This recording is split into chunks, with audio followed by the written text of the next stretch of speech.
पेश हक मुजदा शफाअत का सुनाते जाएंगे, आप रोते जाएंगे हमको हंसाते जाएंगे। उस अते दी हैं खुदा ने दामने सरकार में, उस अते दी हैं खुदा ने दामने सरकार में। जुर्म खुलते जाएंगे और वो छुपाते जाएंगे। हश्र तक डालेंगे हम पैदाइशे मौला की धूम, हश्र तक डालेंगे हम पैदाइशे मौला की धूम। मिस्ले फारस नजद के किले गिराते जाएंगे, मिस्ले फारस नजद के किले गिराते जाएंगे। और खाक हो जाएं अदू जलकर मगर हम तो रजा, खाक हो जाएं अदू जलकर मगर हम तो रजा। दम में जब तक दम है जिक्र उनका सुनाते जाएंगे, दम है जिक्र उनका सुनाते जाएंगे। हजरात, वक्त नहीं है कि लंबा खिताब हो, क्योंकि सुल्तान खिताबत हजरत अल्लामा मुफ्ती सुल्तान रजा साहब क़िबला की आमद है। और अभी आपने मेहमान शायर हैं तो इलाके के, लेकिन पूरे हिंदुस्तान में जा रहे हैं। उनकी शायरी आपने कमोबेश आधे घंटे से ज़्यादा समाप्त कर ली। और दिगर नादखां हजरात तशरीफ फरमा हैं जो इलाके से आते हैं हम सब की मोहब्बत में, तो और सबको बारी बारी अपने फन का इजहार करना है, चाहे दो शेर ही के जरिए हो। तो मैं ये नहीं चाहूँगा कि सबका वक्त मैं ही ले लूँ, और क्योंकि मेरे बाद भी एक अच्छी और उम्दा तकरीर आपको समाप्त करनी है, लिहाजा और वक्त भी बहुत कम है। थोड़ी देर मैं हाजिर आ गया हूँ। आप और हम दुआ करें कि आज जिस मरहूमा मगफूरा के सालाना 10वां सालाना है, अल्हम्दुलिल्लाह ये बहुत खुशी की बात है। मैंने गुज़िश्ता इस महफिल में भी कहा था कि बहुत कम ऐसे बेटे होते हैं जो अपने माँ बाप को मरने के बाद भी जिंदा रखते हैं, है ना। उनकी यादें 1 से 2 साल 3 साल जाते जाते मैंने देखा है भाई, करोड़पतियों को देखा है, मैंने बहुतों को देखा है जिनको अल्लाह ने इतनी दौलत दी है, जो अच्छे मर्सिडीज कार में चलते हैं, अच्छे बंगले में रहते हैं। जब तक बाप थे, जब तक उनकी माँ थी, खूब वाहवाही हो रही थी। आज बाप कब्र के हवाले है, माँ कब्र के हवाले है, लेकिन उस बेटे को फुर्सत नहीं है, उस बेटे को अपने माँ बाप के लिए वक्त नहीं है कि खुद ना तिलावत करे, खुद ना महफिले मिलाद पढ़े। तो उलमा को बुला करके, शोरा को बुला करके, बुजुर्गों को बुला करके अपने बाप माँ के नाम इसाले सवाब कर दे, करा ले। ये मौका नहीं है, लेकिन अल्हम्दुलिल्लाह आज अल्लामा नौशाद आलम साहब ने ये साबित कर दिया है कि जिसके माँ बाप ने अपने बच्चे को आलिमे दीन बनाया और दीनदार बनाया, अल्हम्दुलिल्लाह जब तक वो जिंदा रहते हैं तो उनकी खिदमत वो करते रहते हैं, और जिंदगी के बाद जब कब्र के हवाले हो जाते हैं तो ऐसा नहीं वो औलादे भूलती है, बल्कि मरने के बाद भी चाहे 10 साल हो जाए, 20 साल हो जाए, नबी की मिलाद के जरिए अपने माँ बाप के नाम इसाले सवाब करते रहते हैं। आज ये इसी का सबूत है कि आज 10 साल हो गए, लेकिन अल्हम्दुलिल्लाह आज ये प्रोग्राम, आज ये महफिल हो रही है, और ये इंशाअल्लाह होती रहेगी। दुरूद पाक पढ़े, अल्लाहुम्मा सल्ली मौलाना मोहम्मद बारिक वसल्लम, सलातो व सलाम अलैका या रसूल अल्लाह सल्लल्लाहु अलैहि वसल्लम। आमद के हवाले से मैं तिहत में, क्योंकि मैं तो शायर नहीं हूँ और मेरे पास वो आवाज भी नहीं है, मैं तिहत में 2-3 शेर पढ़ता हूँ मौलाना कारी साहब कि अंबिया में हबीबे खुदा कौन है। थोड़ा स्टेज वाले भी सपोर्ट करते हैं, है ना। आप लोग एकदम लगता है कि भूख लगी है, बोलिए सुभान अल्लाह। नकीबे आज़म हिंदुस्तान अल्लामा आलमगीर साहब एकदम पीछे बैठे हैं, आप आगे आइए भाई, आप कायद हैं जलसे के, आप आगे आइए माशाअल्लाह। आप लोग भाई, है ना, पीछे से ये कारी नूरुल हक साहब क़िबला संभाल रहे हैं अल्हम्दुलिल्लाह। अंबिया में हबीबे खुदा कौन है, थोड़ा आहिस्ता से बोलिए सुभान अल्लाह। भूख नहीं लगी है ना, तो जोर से बोलिए या रसूल अल्लाह। अंबिया में हबीबे खुदा कौन है? या नबी आप हैं दूसरा कौन है? अंबिया में हबीबे खुदा कौन है? या नबी आप हैं दूसरा कौन है? और मांगता इसलिए हूं कि मुख्तार हो, मांगता इसलिए हूं कि मुख्तार हो, वरना मोहताज से मांगता कौन है? वरना मोहताज से मांगता कौन है? और आप आए तो रब का पता मिल गया, आप आए तो रब का पता मिल गया, वरना किसको पता था खुदा कौन है? वरना किसको पता था खुदा कौन है? अर्श आजम पे पहुंचे तो रब ने कहा आ भी जाओ तुझे रोकता कौन है? आ भी जाओ तुझे रोकता कौन है? हजरात, ये महफिल इसाले सवाब की है। वालदा मरहुमा मगफूरा के नाम से ये महफिल है हजरात। और यकीन जाने हमारा और हर सुन्नी का, हर मसलके आला हजरत के मानने वालों का ये अकीदा है कि ये मीलादे पाक भी मरने के बाद मुर्दे को कब्र में काम आती है। और अगर यकीन नहीं है तो मैं इस हवाले से एक बात अर्ज करके अपनी गुफ्तगू तमाम कर दूं। हजरात, एक बुजुर्ग हैं जिनका आपने नाम सुना होगा, उनका नाम है मुस्लिम बिन आमिर। क्या नाम है? जल्दी बोलिए। मुस्लिम बिन आमिर नाम है।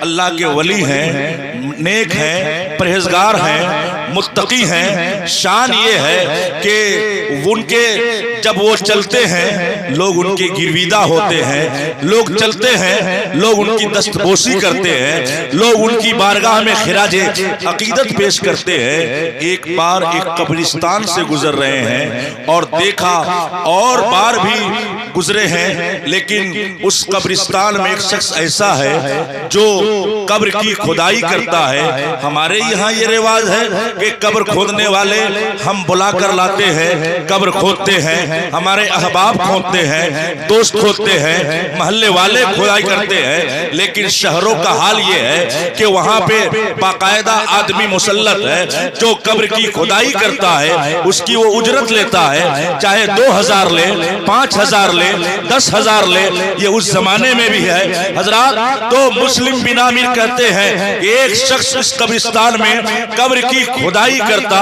कब्र की खुदाई करता, और कब्र खोद करके जो भी मर्दा लोग आते कब्र खरीदते, अपने मुर्दे को कब्र में दफन करते।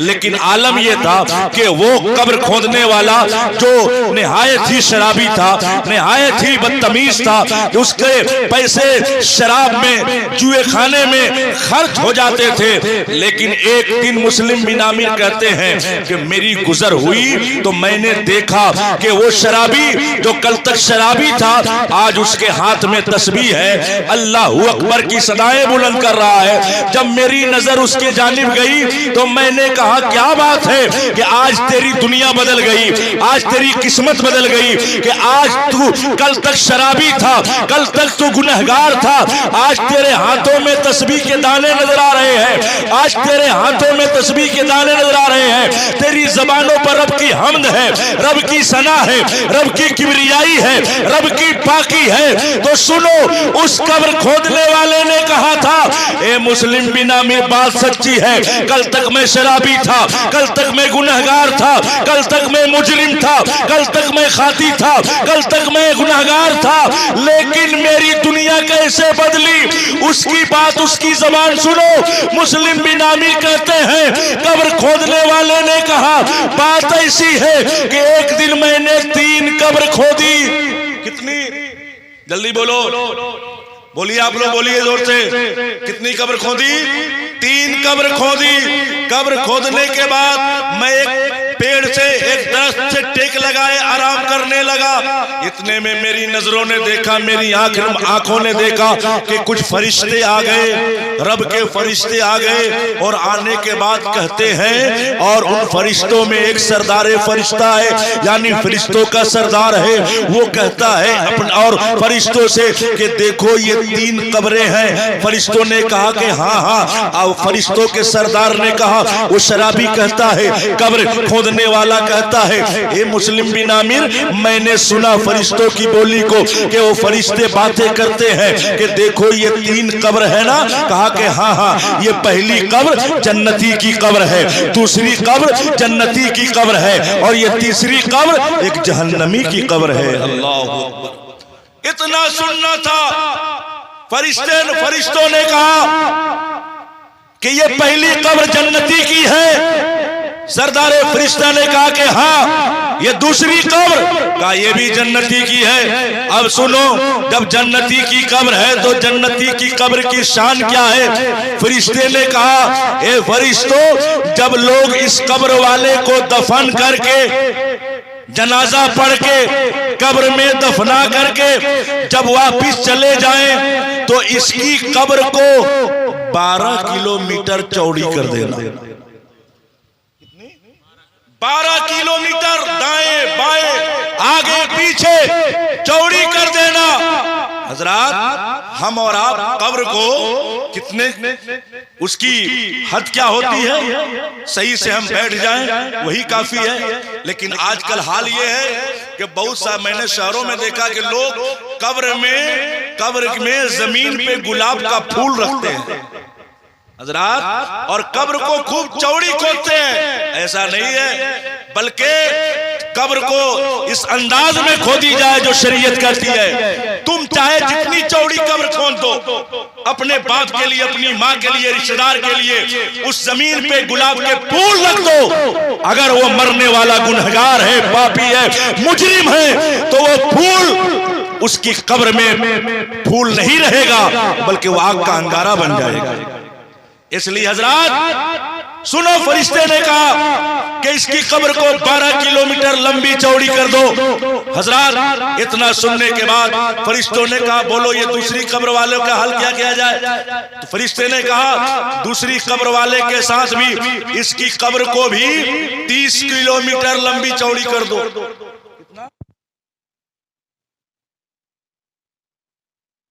कब्र को ऐसे दबाना, ऐसे इसकी कब्र को दबाना कि इसकी दाएं की पिछली बाएं हो जाए। अल्लाह अकबर कबीरा। इतना सुनना था। सुनने के बाद वो शख्स जो कब्र खोदने वाला था, अब सुनिएगा तो ईमान ताजा होगा। अब फरिश्ते ने कहा, और वो फरिश्ता जो सरदार फरिश्ता था चला गया। सब फरिश्ते थे वो जिनके लिए ये ड्यूटी उसने मुकर्रर कर दी। अब वो कब्र खोदने वाला कहता है कि मैंने देखा कि जिसकी निशानदेही फरिश्ते ने की थी कि ये जन्नती की कब्र है, तो मैंने देखा कि कुल 10 आदमी जनाजा लेकर, 10 आदमी लेकर आ रहे हैं जनाजा। मैंने कहा 10 आदमी, एक जन्नती का जनाजा 10 आदमी लेके आ रहे हैं। खैर आए, कहा कि कितने में कब्र बेचोगे। कहा इतनी कीमत। उन लोगों ने दिया। मैंने भी सोचा कि जन्नती क्या जनाजा है, इससे बेहतर मौका क्या है, चलो हम भी जनाजा पढ़ लें। अब वो भी जनाजा पढ़ लिया। जनाजा होने के बाद लोग उसको दफनाने के बाद जाने लगे। कब्र खोदने वाले ने एक का हाथ पकड़ा और पकड़ने के बाद पूछता है, ये बताओ ये मरने वाला तेरा कौन है। ये मरने वाला तेरा रिश्तेदार है, तेरा अपना है, तेरा पड़ोसी है, ये कौन है मरने वाला।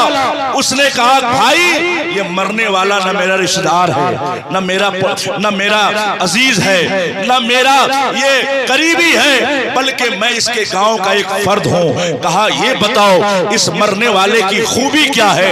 हजरात उसने कहा इसकी खूबी ये है कि ये गांव में सबसे ज्यादा गरीब था, लाचार था, मुफलिस था। झोपड़ी में इसके माँ बाप भी रहे और ये भी झोपड़ी में पैदा हुआ और इसी में मर गया। कहा खूबी तो बताओ। कहा खूबी ये थी कि जब जब लोग इसकी झोपड़ी से गुजरते थे तो इसकी झोपड़ी से कुरान की तिलावत की आवाज आती थी, कुरान की सदाएं बुलंद होती थी। कहा मुबारक हो, आज तुम सब एक जन्नती को दफन करके जा रहे हो। हजरात इतना सुनना था। हजरात उसके बाद दूसरे आए जनाजा लेकर दूसरी कब्र में दफन करने के लिए। तो उसने देखा कि अब 10 आए थे, अब 5 आ रहे हैं, 5 आ रहे हैं। हजरात का अल्लाह अकबर। अब ये 5 आ रहे हैं, कहा मुबारक हो तुम सब एक जन्नती का जनाजा लेके आ रहे हो। खैर उसके साथ भी वही सुलूक हुआ। उसके बाद दफन किया गया। फिर उसने पूछा ये बताओ कि ये मरने वाला तेरा कौन है, तेरा अपना है, तेरा पड़ोसी है, रिश्तेदार है? कहा कि नहीं नहीं, न ये मेरा पड़ोसी है न अपना है। कहा कि इस शक्ल में आया था और इसने तंबू गाड़ करके, टेंट गाड़ करके ये रहा करता था और उसी में जब जब अज़ां की आवाज आती थी ये नमाजें पढ़ता था, मुसल्ला बिछा करके क़यामो क़ुऊद करता था, नमाजों की पाबंदी करता था, कुरान पढ़ता था। लेकिन ये मुसाफिर था, गरीब था। जब ये मर गया तो गांव के जमींदारों ने, गांव के पूंजीपतियों ने, गांव के पैसे वालों ने कहा कि ये मर गया है, ले जाओ समंदर में डाल दो, दरिया में डाल दो। किसी ने कहा कूड़े पे फेंक दो, फिर किसी ने कहा गरीब का जन्म, गरीब की मैयत है, जाओ 3-4 आदमी ये पैसे ले लो, कफन पहना दो और जल्दी से जनाजा पढ़ के दफन कर दो, हम इसके जनाजे में क्यों जाएं। हजरत मोहतरम उसने कहा मुबारक हो तुम सब एक जन्नती को दफन करके जा रहे हो। अल्लाह। अब 2 का हो गया मामला।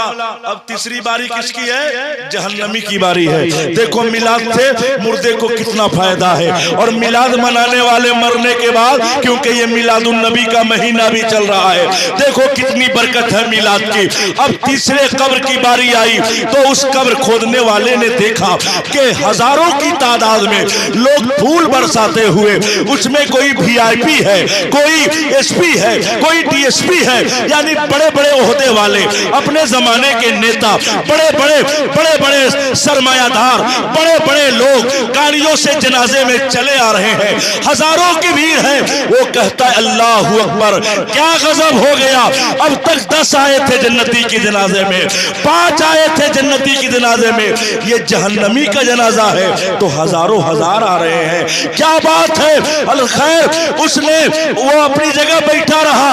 इतने ही में वो कुछ शख्स आए और कहा कि ये बताओ ये कब्र कितने में बेचोगे? कहा इसकी कीमत ये है। उन लोगों ने पैसे दिए, देने के बाद जनाजा पढ़ा, पढ़ने के बाद अब लोग जनाजे को कब्र में दफन किए, जाने लगे। उसने एक हाथ पकड़ा, कहा कि ये बताओ कि ये मरने वाला कौन है? कहा कि ये मरने वाला औरत मर्द नहीं है, बल्कि ये खातून का जनाजा है, एक औरत का जनाजा है। कहा कि गजब हो गया, ये जनाजा ऐसा है कि जो जहन्नमी का जनाजा है, जो एक जिसके कब्र में अभी अजाब होने वाला है, जिसकी पिछलियां टूटने वाली है। कहा कि ये बताओ इसका जुर्म क्या था? उसने कहा कि इस औरत का जुर्म ये था कि जब भी मोहल्ले में, गांव में कोई भी अपने घर रसूलुल्लाह की मिलाद की महफिल सजाया करता और इसके घर दावत देता तो वो ये औरत धक्के मार करके नबी के मिलाद पाक मनाने वालों को धक्के मार करके अपने घर से भगा दिया करती थी। यही इसका जुर्म है जिसकी बिना पे इसके कब्र में अजाब हो रहा है, इसके कब्र में अजाब मुसल्लत हो रहे हैं। ऐ मुसलमानों, पता ये चला ये मिलाद ऐसी बरकत वाली चीज है, ऐसी नेमत है कि जिसके करने से अजाब टलते हैं, कब्र में रहमत के फूल बरसते हैं। इसलिए मेरे इमाम ने कहा हश्र तक डालेंगे हम पैदाइशे मौला की धूम, मिस्ले फारस नजद के किले गिराते जाएंगे।